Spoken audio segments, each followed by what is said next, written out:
आज के वीडियो में हम भारत की उस गौरवशाली लड़ाई की बात करेंगे जिसमें मराठों ने अपनी गजब की बहादुरी और काबिलियत के दम पर मुग़लों और हैदराबाद के निज़ाम दोनों की सेना को एक साथ हराया था।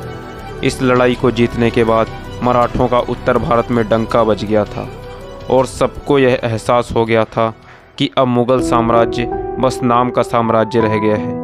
लेकिन बड़े ही दुख की बात है कि आज बहुत ही कम लोग होंगे जो इस गौरवशाली लड़ाई के बारे में जानते होंगे। यह लड़ाई 24 दिसंबर साल 1737 में भोपाल में लड़ी गई थी और इस लड़ाई का नाम भारत की सबसे बड़ी लड़ाइयों में शामिल है। वैसे तो यह लड़ाई साल 1737 में लड़ी गई थी, लेकिन इसके कारणों को समझने के लिए हमें समय में थोड़ा पीछे जाना होगा।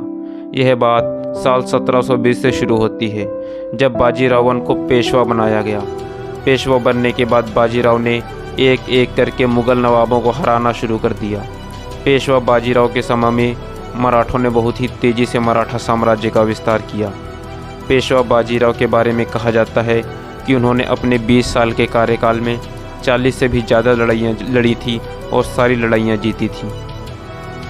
पेशवा बाजीराव को मराठा साम्राज्य में छत्रपति शिवाजी और छत्रपति संभाजी महाराज के बाद सबसे कुशल योद्धा माना जाता है। पेशवा बाजीराव ने न सिर्फ मुग़लों को बल्कि पुर्तगालियों और अंग्रेज़ों को भी कई बार हराया था। पेशवा बाजीराव ने गुजरात और मालवा को जीतने के बाद अपनी नज़र दिल्ली की तरफ घुमाई और साल 1737 में उन्होंने दिल्ली पर चढ़ाई कर दी और कई दिनों तक दिल्ली को बंधक बनाकर रखा, लेकिन उन्होंने दिल्ली पर कब्जा नहीं किया। इसके बाद जब मराठा पेशवा बाजीराव अपनी सेना के साथ दिल्ली से पूना की तरफ निकल रहे थे, तभी उन्हें यह खबर मिली कि मुग़ल बादशाह और हैदराबाद के निज़ाम दोनों की सेना एक साथ हो गई है और वह मराठों का पीछा कर रही है। यह खबर सुनते ही बाजीराव ने एक ऐसा चक्रव्यूह बनाया जिसमें मुग़ल सेना बहुत ही बुरी तरह फंसने वाली थी। जैसे ही मुग़लों और निज़ाम की सेना भोपाल पहुंची, वैसे ही मराठों ने उस सेना को भोपाल में बुरी तरह से घेर लिया और उनकी दिल्ली से आने वाली सभी मदद जैसे कि सेना और राशन पानी सब कुछ बंद कर दिया। अब मुग़लों के भूखे मरने की नौबत आ चुकी थी। इसके बाद 24 दिसंबर 1737 को भोपाल की लड़ाई लड़ी गई, जिसमें मराठों ने मुग़लों और निज़ाम की सेना को गाजर मूली की तरह काट डाला।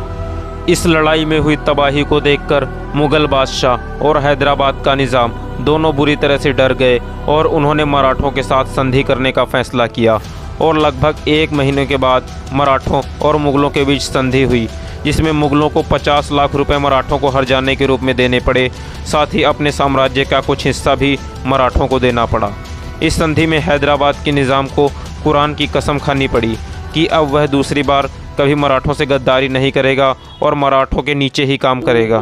भोपाल की लड़ाई के बाद पूरे देश को यह पता चल चुका था कि मुग़ल साम्राज्य अब खोखला हो चुका है और बहुत ही जल्द देश पर मराठों का राज होने वाला है। तो उम्मीद है दोस्तों आपको यह वीडियो पसंद आई होगी। अगर आपको यह जानकारी पसंद आई तो वीडियो को लाइक करो और चैनल को साथ ही सब्सक्राइब भी कर दो। धन्यवाद।